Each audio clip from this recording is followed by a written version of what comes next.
الحمد لله رب العالمين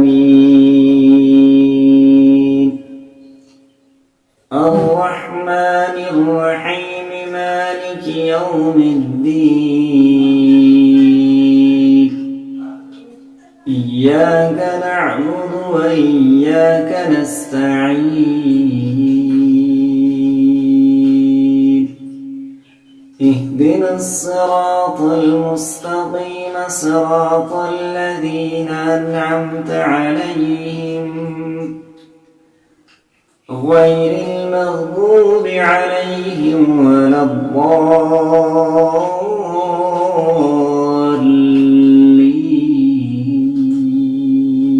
الضالين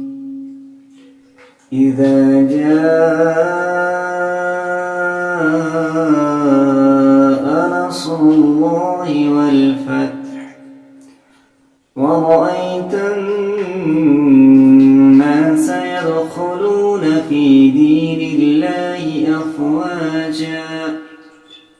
فسبح بحمد ربك واستغفر إنه كان توابا